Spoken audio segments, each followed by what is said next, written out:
बहुत समय पहले की बात है। एक गांव में माधव नाम का एक बड़ा ही अच्छा मूर्तिकार रहता था। वो बहुत ही सुंदर मूर्ति बनाता था, पर गांव में उसकी मूर्ति के कोई खास अच्छे दाम नहीं मिलते थे।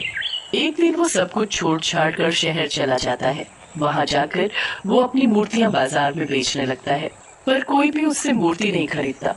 एक दिन वो बड़ा ही निराश हो जाता है और वापस गांव जाने का फैसला कर लेता है। पर तभी उसके पास एक लड़की आती है। अरे, ये मूर्ति तो बड़ी ही सुंदर है, कितने की है? अरे मैडम, आप जो मर्जी दे दो। इतने दिनों से मैं यहाँ बैठा हूँ, मेरी एक भी मूर्ति नहीं बिकी। ओह, ये तो बड़ी ही दुख की बात है। अच्छा, मैं तुम्हारी एक मदद कर सकती हूँ। मेरी शोपीस की बहुत ही बड़ी दुकान है और मैं उसमें मूर्तियाँ भी बेचती हूँ। तुम चाहो तो मैं तुम्हें काम पर रख सकती हूँ। दुकान के नीचे गोदाम है, तो तुम वही मूर्तियाँ बनाना और मैं उन्हें अपनी दुकान में बेच दूंगी। ये तो ये तो बड़ी अच्छी बात है मैडम जी। आपका ये एहसान मैं कभी नहीं भूलूंगा। बस फिर सीमा माधव को काम पर रख लेती है और माधव उसी दुकान के नीचे बने गोदाम में मूर्ति बनाना शुरू कर देता है। सीमा काफी अच्छे दामों में माधव की बनाई मूर्तियां अपनी दुकान पर बेचने लगती है। उसकी बनाई मूर्तियों की डिमांड काफी ज्यादा बढ़ने लगी थी। एक दिन सीमा की दुकान पर एक सेठ आदमी आता है। ये मूर्ति तो बड़ी ही सुंदर है और मैंने काफी सुना है आपकी दुकान की मूर्तियों के बारे में। जी शुक्रिया, बताओ मैं आपके लिए कौन सी मूर्ति पैक कर दूं? मुझे एक बहुत ही सुंदर और सबसे अलग मूर्ति चाहिए। ऐसी मूर्ति जो पूरे शहर में किसी के पास ना हो। मैं उसके लिए तुम्हें कोई भी कीमत देने को तैयार हूँ, पर बस तुम मुझे ऐसी मूर्ति बनवा कर दे दो। जी बिल्कुल। माधव पीछे खड़ा सेठ और सीमा की बातें सुन रहा होता है। उसे उनकी बात सुनकर मन में लालच आ जाता है। मेरी बनाई मूर्तियाँ मैडम इतने अच्छे दामों में बेच रही हैं। सारी मेहनत मेरी और कमाई ये। मैं ऐसा नहीं होने दूंगा। पर मैं करूँ भी तो क्या। शाम को जब सीमा दुकान बंद करके जाने लगती है, तब माधव वहाँ आकर सीमा से बात करता है। हाँ माधव, बोलो क्या बात है? मैं अब अपनी मूर्तियाँ इतने कम दाम में नहीं बनाऊंगा। कम दाम? मैं तो तुम्हें अच्छे खासे पैसे देती हूँ माधव। नहीं नहीं, मैंने आपकी सारी बातें सुन ली हैं। मुझे आधा मुनाफा चाहिए बस।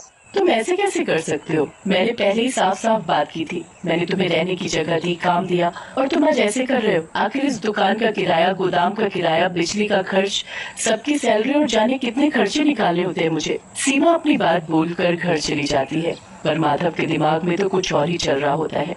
अगले दिन वो सीमा को कुछ काम के बहाने गोदाम में बुलाता है। हाँ बोलो माधव, क्या बात है? मुझे यहाँ क्यों बुलाया? मुझे बहुत अमीर आदमी बनना है और वो तभी होगा जब मैं तुम्हें मार कर इस दुकान पर अपना कब्जा कर लूंगा। सीमा बचने के लिए वहाँ से भागने लगती है कि तभी माधव पीछे से उसके सर पर हथौड़ा दे मारता है। सीमा उसी वक्त जमीन पर गिर जाती है।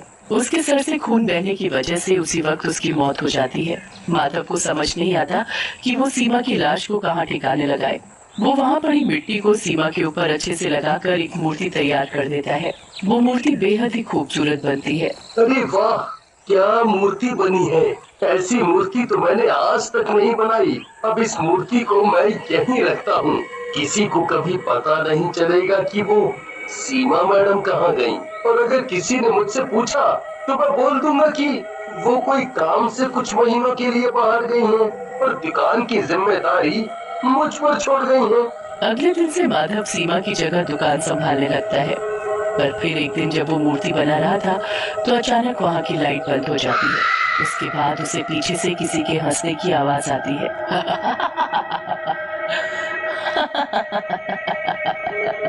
कौन है, कौन है यहाँ। माधव को अंधेरे में कुछ नहीं दिखता। वो अपनी जेब से माचिस निकालता है और एक तिल्ली जलाता है। जैसे ही थोड़ी रोशनी होती है, तो उसे मूर्ति की जगह एक चुड़ैल दिखाई देती है। माधव जोर से चिल्लाता है और उसके हाथ से जलती हुई माचिस की तीली छूटकर नीचे गिर जाती है। माधव बहुत डर जाता है और तभी लाइट वापस आ जाती है। अभी अभी अभी तो इस मूर्ति की जगह एक एक चुड़ैल थी। और ये तो वही मूर्ति है जिसमें मैंने सीमा मैडम को बंद किया हुआ है। कहीं ये चुड़ैल तो नहीं बन गई। नहीं नहीं, ऐसा कैसे हो सकता है। ये सब मेरा वहम है। माधव घर जाकर सो जाता है। उसके जाने के बाद वो मूर्ति खिलने लगती है और फिर से एक चुड़ैल में बदल जाती है। इससे क्या लगा, ये इसका वहम है। अब मैं आ गई हूँ अपनी मौत का बदला लेने। चुड़ैल वहाँ रखी सारी मूर्तियों को एक एक करके तोड़ देती है। बहुत घमंड हो गया है ना इसे अपनी मूर्तियों पर। अब देखती हूँ कैसे ये अपनी मूर्तियों को मेरी दुकान में बेचेगा। चुड़ैल सारी मूर्तियां तोड़कर वहाँ से चली जाती है। सुबह जब माधव आता है तो सारे गोदाम में टूटी हुई मूर्तियां देखकर दंग रह जाता है। सभी मूर्तियों के टुकड़े टुकड़े हो रखे थे, पर बस एक ही मूर्ति बिल्कुल सही सलामत खड़ी थी, और वो वही भूतिया मूर्ति थी जिसमें सीमा का शरीर दफन था। ये कैसे हो सकता है? आखिर ये किसका काम है? जरूर रात को यहाँ कोई चोर आया होगा। माधव ऊपर दुकान में जाकर बैठ जाता है। अरे भाई, मैंने 4 दिन पहले एक मूर्ति का ऑर्डर दिया था, तैयार है क्या? वो तो कल रात ही टूट गई, अब क्या करूं? अरे क्या हुआ भाई, कुछ तो बोलो। जी, वो अभी उसमें कुछ काम बाकी है, आप उसे 2 दिन बाद ले जाना। अरे मुझे वो मूर्ति आज ही चाहिए थी। मैंने तुम्हें बताया भी था कि मुझे वो किसी को तोहफे में देनी है। अब वो तैयार नहीं है तो रहने ही दो, मुझे नहीं चाहिए। अरे अरे पर आप रुकिए तो। ग्राहक उसकी बात सुने बिना ही चला जाता है। पूरे दिन ऐसे ना जाने कितने ग्राहक गुस्सा होकर वापस चले जाते हैं। अब माधव के साथ रोज रोज अजीब घटनाएं होने लगती हैं। कभी उसे गोदाम से हंसने की आवाज आती तो कभी उसे वहाँ कोई लड़की भागती हुई दिखती, और रोज उसकी बनाई मूर्तियाँ टूटी हुई मिलती। माधव को पूरा यकीन हो जाता है कि उस मूर्ति में ही कुछ है जिसमें उसने सीमा को बंद किया है। फिर शाम को वहाँ वही सेठ आता है जो 1 महीने पहले अपनी मूर्ति का ऑर्डर देकर गया होता है। अरे वो लड़की कहाँ गई? जी, वो तो किसी काम से कुछ महीनों के लिए बाहर गई हुई हैं। मैंने तो उसे एक मूर्ति का ऑर्डर दिया था। मैंने उसे मुंह मांगी कीमत देने को भी कहा था, पर वो तो चली गई। क्यों ना मैं इसे वही मूर्ति दे दूं? इससे मेरा उस मूर्ति से पीछा भी छूट जाएगा और मुझे उसके अच्छे पैसे भी मिल जाएंगे। माधव उस भूतिया मूर्ति को गोदाम से लेकर आता है और सेठ को दिखाता है। सेठ उसे देखता ही रह जाता है। सेठ उस मूर्ति के अच्छे पैसे माधव को देता है और उसे लेकर घर चला जाता है। सेठ उस मूर्ति को अपने घर के बीचों बीच सजा कर रख देता है। रोज रात को वो मूर्ति चुड़ैल में बदल जाती और माधव के गोदाम में जाकर रोज बाकी की मूर्तियों को तोड़ देती। माधव बड़ा ही परेशान हो जाता है।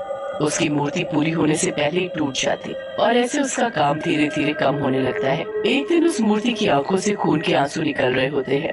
जैसे सेठानी वहाँ से गुजरती है तो उसकी नजर उन आंसुओं पर पड़ती है। अरे ये क्या लग गया इस पर? ऐसा लग रहा है जैसे इस मूर्ति के खून के आंसू निकल रहे, पर ऐसा कैसे हो सकता है? ये जरूर बच्चों की शरारत है। सेठानी उस मूर्ति के आंसू पोंछकर वहाँ से चल देती है। अगले दिन जब वो फिर उस मूर्ति को देखती है तो फिर से उसकी आंखों में खून के आंसू होते हैं। वो फिर साफ कर देती है, पर ऐसा रोज रोज होने लगता है। फिर रात को जब सेठ जी वहाँ से गुजर रहे होते हैं तो देखते हैं कि मूर्ति गायब है। वो पूरे घर में शोर मचा देते हैं। सब लोग उस मूर्ति को ढूंढते हैं पर मूर्ति कहीं नहीं मिलती। पर जब सुबह सब उठते हैं तो मूर्ति अपनी जगह पर ही होती है। ऐसा भर रात होने लगता है। मुझे तो इस मूर्ति में कुछ गड़बड़ लग रही है। इस मूर्ति की आंखों से खून के आंसू निकलते हैं और ये रात में गायब होकर सुबह वापस आ जाती है। हमें इस मूर्ति को तोड़ देना चाहिए, बस यही तरीका है इससे छुटकारा पाने का। सेठ एक हथौड़ा लाता है और उस मूर्ति पर दे मारता है। उस मूर्ति से खून बहने लगता है और फिर उसके अंदर से एक कंकाल बाहर निकलता है। हे भगवान, ये क्या है? ये तो किसी का कंकाल है। तभी उस टूटी मूर्ति से धुआं उठता है और वहाँ चुड़ैल खड़ी होती है। चुड़ैल, ये तो चुड़ैल है। मैं सीमा हूँ, वही सीमा जिसकी दुकान से तुमने ये मूर्ति खरीदी और ये मेरा ही कंकाल है। पर सीमा तो कहीं बाहर गई हुई है, ऐसा उस माधव ने मुझे बताया। झूठ बोल रहा है वो। उसने मुझे मारकर एक मूर्ति में बदल दिया ताकि वो मेरी दुकान पर कब्जा कर सके। आज तुमने इस मूर्ति को तोड़कर मुझे मुक्ति दे दी, पर मेरी आत्मा को तब तक शांति नहीं मिलेगी जब तक मैं उस माधव से बदला नहीं लूंगी। हे भगवान, उस माधव ने एक लड़की के साथ इतना बुरा किया, मैं उसे उसके किए की सजा दिलवा कर रहूंगा। नहीं, उसे तो मैं मारकर खुद सजा दूंगी। उसकी सजा तो मौत से भी बदतर होनी चाहिए। उसे तो जिंदगी भर जेल में सड़ना चाहिए। हाँ, बिल्कुल सही कहा आपने। अगले दिन सेठ पुलिस को सारी बात बताता है। पुलिस छानबीन करती है तो दुआ कर रहूंगा। नहीं, उसे तो मैं मारकर खुद सजा दूंगी। उसकी सजा तो मौत से भी बदतर होनी चाहिए। उसे तो जिंदगी भर जेल में सड़ना चाहिए। हाँ, बिल्कुल सही कहा आपने। अगले दिन सेठ पुलिस को सारी बात बताता है। पुलिस छानबीन करती है तो माधव का सारा सच सामने आ जाता है। उसे उम्र कैद की सजा मिल जाती है और सीमा को इंसाफ और